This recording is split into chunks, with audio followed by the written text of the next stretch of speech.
Welcome to the groundbreaking guide to third-party and supply chain risk management, how Exiger's trades framework revolutionizes third-party risk management and supply chain risk management in 2021 and beyond.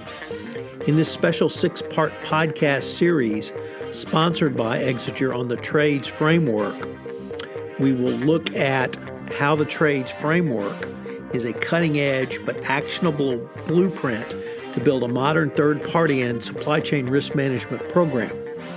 Over the next 6 episodes, I will be speaking with Exiger's experts as we go through each layer of the trades framework at the tactical, program, and strategic levels.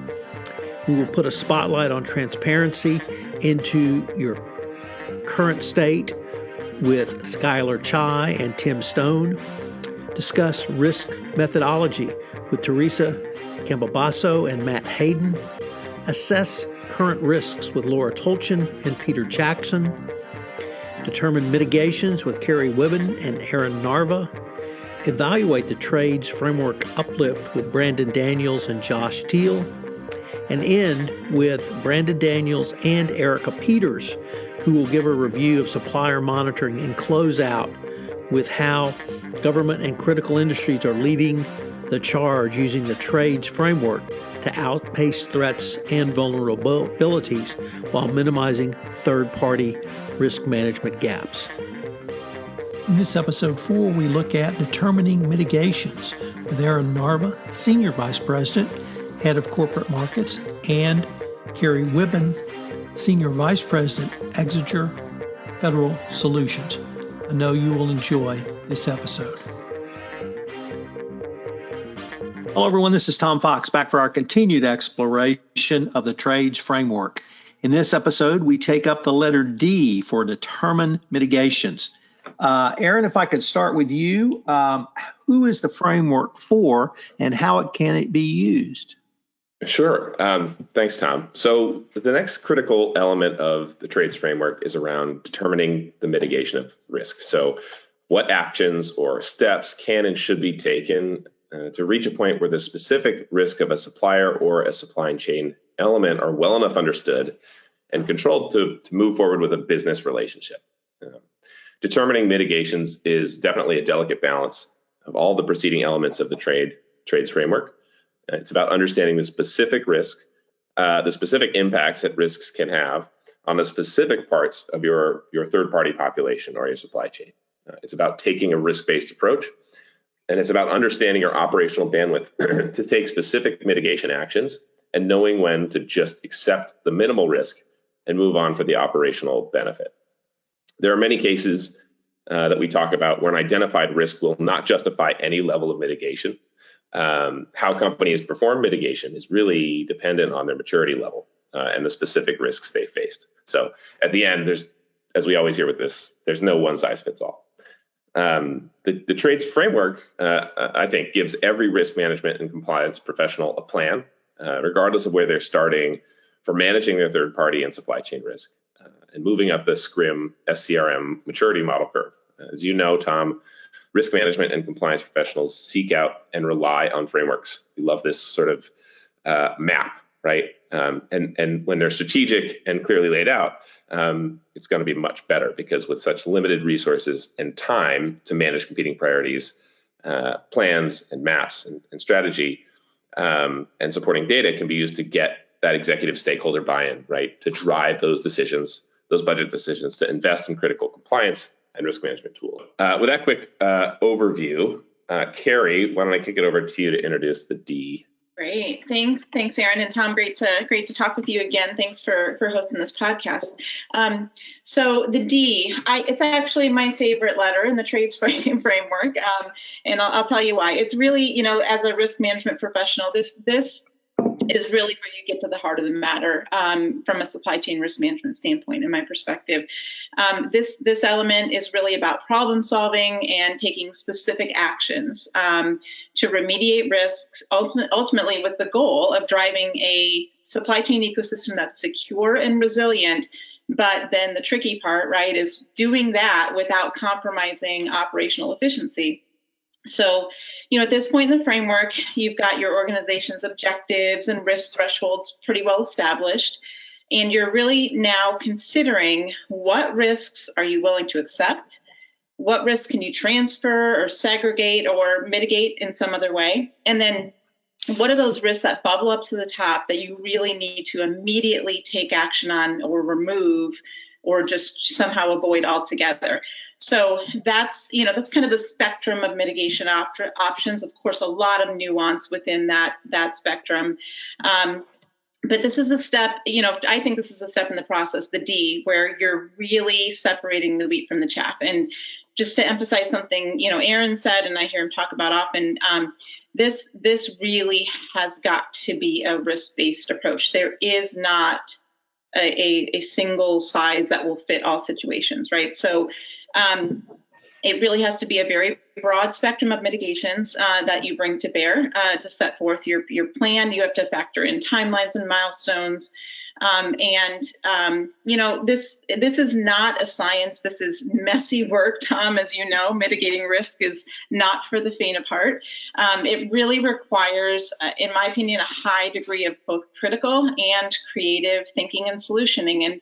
And again, that's why I actually think it's one of the most challenging elements of supply chain risk management overall. Really, I guess because of two primary things. One, the complexity and oftentimes the ambiguity and really the constantly evolving nature of these very vast and complex sub-tier supplier ecosystems. And then two, the secondary and tertiary consequences of risk management work, which inevitably, includes impacts to upstream and downstream costs, to impacts to schedule, and again, impacts to operations, which is, I think, the most tricky part to kind of navigate.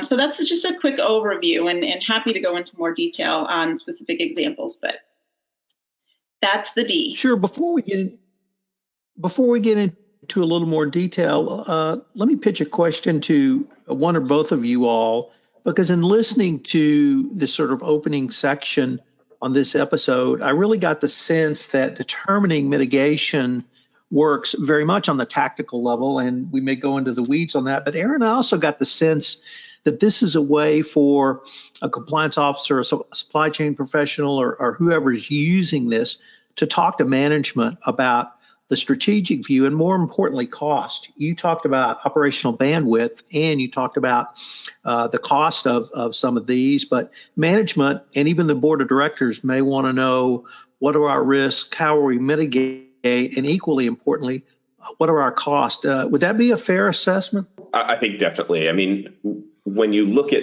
there's two really big costs in these risk programs that we see on the compliance side, right? There's identifying the risk, right? How do we go and identify risk? How do we surface the things that we need to talk about?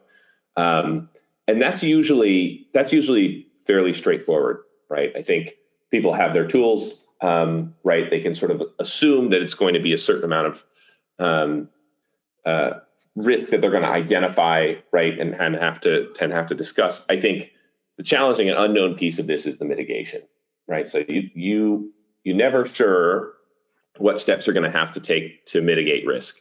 I think you can plan for it. You can set aside resources for it. But I think at the end of the day, the nature of the supply chain and the nature of actually getting to do business with a counterparty, the steps that you have to take to do that can be unexpectedly big. I think there are tools now to get to a place where you can do that quickly and have more predictability there. But if you have a supplier, for example, that presents a certain type of risk, and you must do business with that supplier, right? It may involve actually a site visit, for example. It may involve different kinds of interviews. It may involve document productions from them, and that can take time and that can cost money. So I think, when you're justifying this to management, I think it's appropriate to have a real framework for how you're going to approach mitigation, but also message that sort of unknown piece of it. The fact that in order to move forward with business, the cost can sometimes be unpredictable. Carrie, with your background in the government, perhaps this question might be better directed to you, but Aaron, if you want to jump in, please do so. Can you talk about doing work with government clients to determine mitigations on programs you're supporting? Yeah, I could talk all day on that, but I know we don't have all day. So let me give just some examples of how we're working with our government and our defense industrial-based clients, which is a very encouraging trend line to see the uptake and the willingness to invest in supply chain risk management tools such as ours for our largest defense and aerospace companies.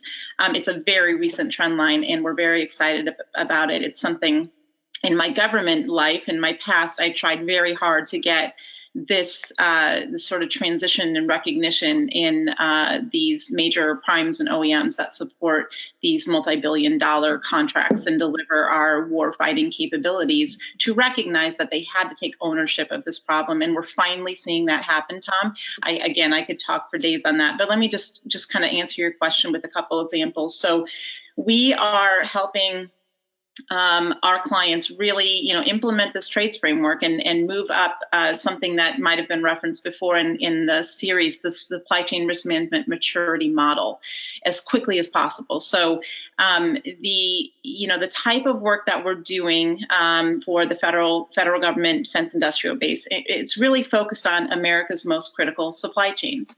And so we're doing deep supply chain illuminations ranging from critical infrastructure sectors. There are 16 of them designated and overseen by the Department of Homeland Security.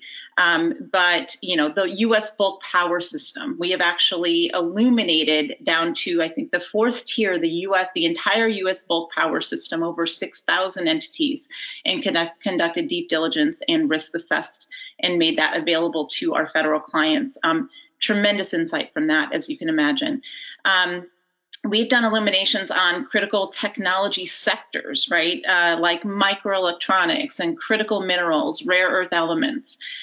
We do a lot of work for the Department of Defense on critical acquisition programs and illuminating down to the third, fourth, fifth tier. We also do critical supply chain analysis on critical parts or componentry such as circuit cards or diodes. We do a lot of hardware and software supply chain mapping and vulnerability assessments. Thanks, SolarWinds or CASIA, just very recent, obviously.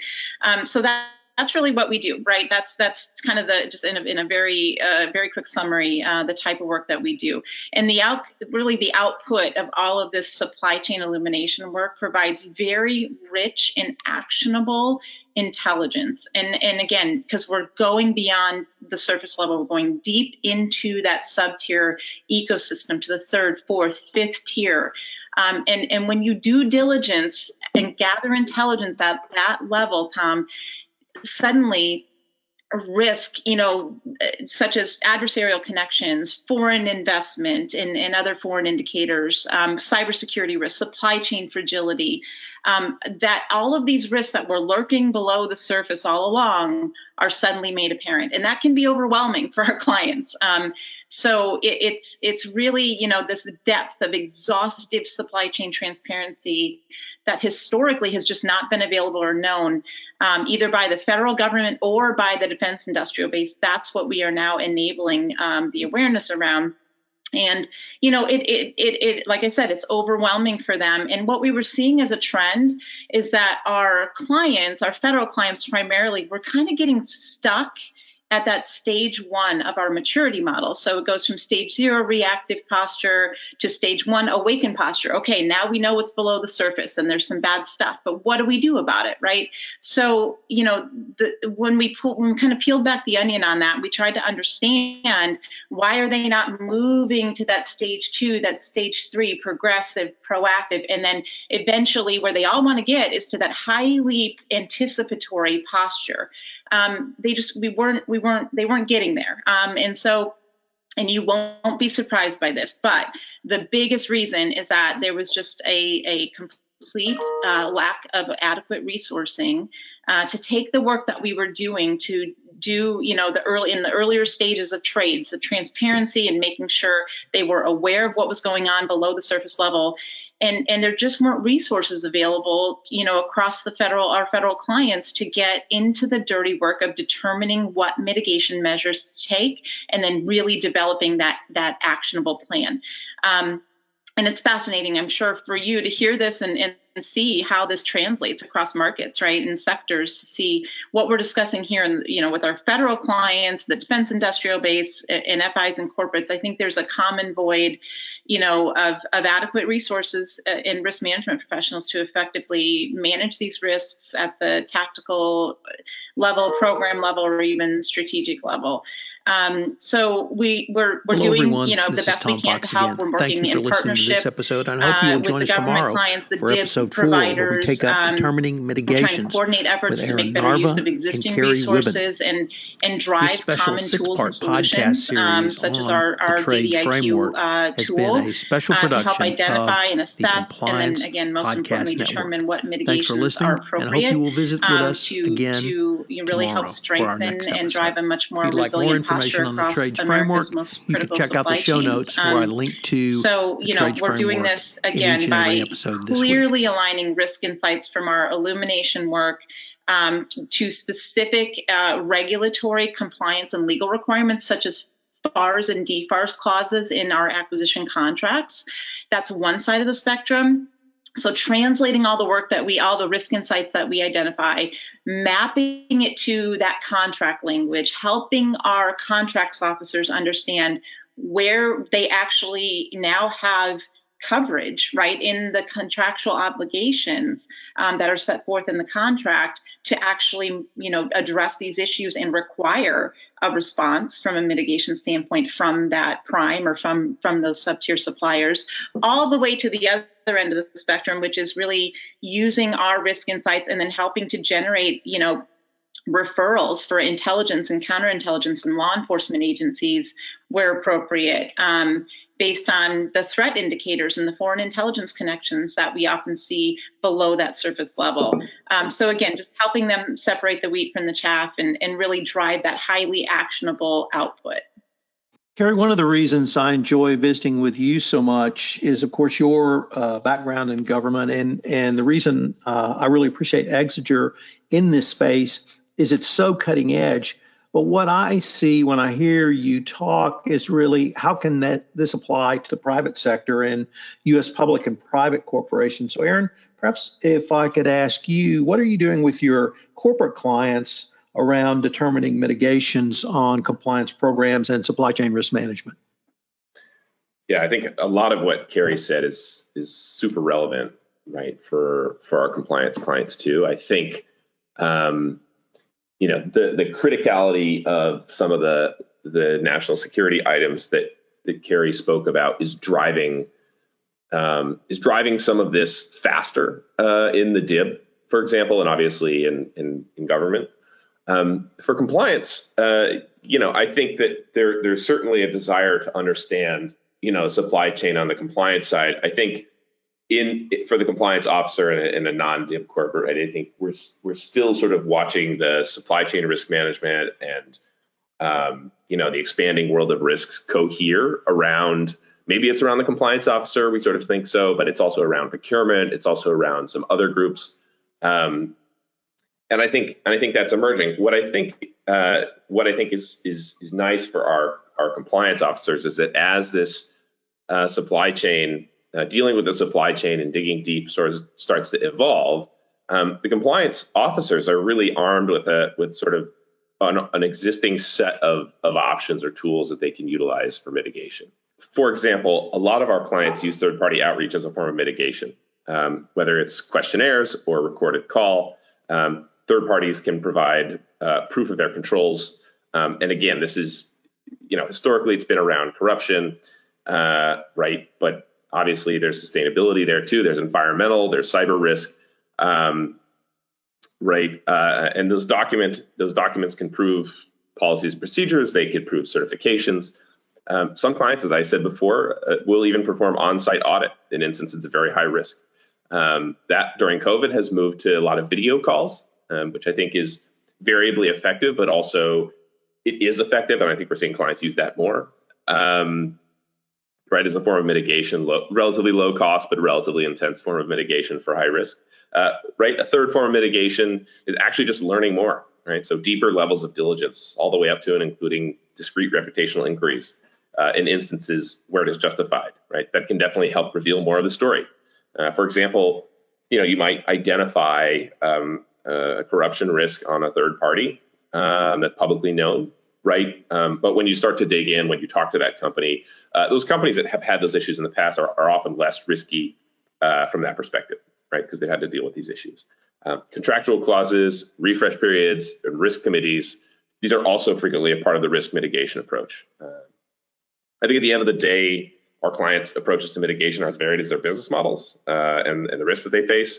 And for compliance, they need to access as many mitigation tools as possible. And again, they sort of have these things at their fingertips. So as the scope of risk that they're responsible for expands, right, as we talk about the ESG element of this, as we talk about, reputational risk is a major issue. The pressure to mitigate these risks and do so quickly grows. So I wanted to focus on due diligence. And by way of background, I've been in this space about 15 years. Due diligence has always been a ubiquitous term, a ubiquitous requirement. It is one thing I think everyone's aware of. Yet here in 2021, in many ways, it's more important than ever. So I wanted to ask, have you done any mapping of due diligence findings for a client? Carrie, you talked about levels of sub-suppliers, but how can the mapping of due diligence be such a useful tool going forward? Yeah, I would love to kind of pick up. I did briefly mention one of the examples. I'm happy to go into more detail on that. So just because I think it really helps put a fine point, if we kind of talk about just an example. So on one of the critical acquisition programs we've done, and actually this is turning into a pilot program. It's really fascinating, and it's helping shape DoD policy, potentially helping shape regulation and those FARs and DFARS clauses, and eventually even legislation around the space. So for one program, acquisition program, we found, I think it was around a dozen data intelligence findings that were pretty significant, high risk. And they really, presented serious issues for the program from a security and then just stability perspective. And more importantly, we picked up on threat indicators that indicated there was a serious threat from a foreign intelligence standpoint to the associated critical technology associated with this program over the long term. So we, just again, to help, turn this into something more actionable, we actually took an extra step in this case where we mapped all of the findings to those we actually got the contract, we broke it out and subcompartmented every clause, every FARs and DFARS clause that in some way tied to supply chain to kind of help the contracts officer, just be able to do the translation of our work and our risk insights deep into their sub-tier supply chain and understand and translate what does this mean from a contract standpoint, right? Which then drives everything else. So we took that contract and pulled it apart and then bucketed our risk insights to those regulatory requirements and those clauses. And so this really has helped us to break down and prioritize a lot of the next steps from a mitigation standpoint. So the fact that we now were able to sort of bridge the gap and have a risk mitigation conversation with those government officials, with the government program manager, the government contracts officer, and now the pilot part and the really cool part, in my opinion, this is the future, is we are looping in that prime that who owns that contract, who's ultimately responsible for delivering this acquisition, this capability to the warfighter, and we are coordinating, to basically determine the right incentive structure to get that prime contractor to understand which of these FAR clauses and DFARS clauses actually flow down to the sub-tier suppliers. What are they willing to do if they're not threatened by this, but they actually are embraced as a partner, and everybody's got a clear set of common objectives, and the government is willing to pay for this mitigation work, for this prime contractor to actually address these issues. So it's not some sunk cost or overhead cost that they have to absorb. There's a bucket of billable hours that they can charge. And eventually, where this is going, Tom, if you ask me to have a crystal ball for a second, I think we're well on the way to supply chain risk management becoming an allowable cost when these contractors bid for this work, and it will be rewarded. And if you have invested in a supply chain risk management program and tools, and you can demonstrate proficiency against a set of standards which are now being developed, that's where we're headed, and that will give you a competitive advantage over your competition in future acquisitions. So, it really boils down to, I think I referenced in our last podcast we did, there's a report called Deliver Uncompromised that we worked when I was in the government to put out. And this is all sort of now where the rubber is meeting the road against those incentives that are set out in that Deliver Uncompromised report. The combination of carrots and sticks, how do you get industry, right? So we are on the outside looking in. The government is actually on the outside looking in. We will only be able to get to a meaningful result on mitigation, to bring it back to the D, if these companies are willing to embrace this and not be threatened by it, and actually make an investment and partner and agree to information share with the government and with providers like us who are trying to expose and illuminate, even to them, what's going on in their own sub-tier supplier ecosystem. And we do this all in partnership. So that's where we're headed. And again, this is so exciting and fascinating because we really are helping to shape the landscape, the regulatory, the legislative landscape in this space real time as it's happening. And it's just so rewarding, and it's such an amazing opportunity, and obviously something I have a lot of passion for. So it's really fun. We really love our jobs, and it's just going to be so cool to see where we are even a year from now with how quickly this space is evolving. Carrie and Aaron, unfortunately, we are near the end of our time on this episode. From my end, I could probably talk to you guys for hours, but perhaps on another podcast. So I wanted to thank you both, and I look forward to continuing the conversation. Great. Thank you, Tom. Thanks a lot. Hello, everyone. This is Tom Fox again. Thank you for listening to this episode, and I hope you will join us tomorrow, where we take up Evaluate Framework Uplift with Brandon Daniels and Josh Steele. This special 6-part podcast series on the trades framework has been a special production of the Compliance Podcast Network. Thanks for listening, and I hope you will visit with us again tomorrow for our next episode. If you'd like more information on the trades framework, you can check out the show notes where I link to the trades framework in each and every episode this week.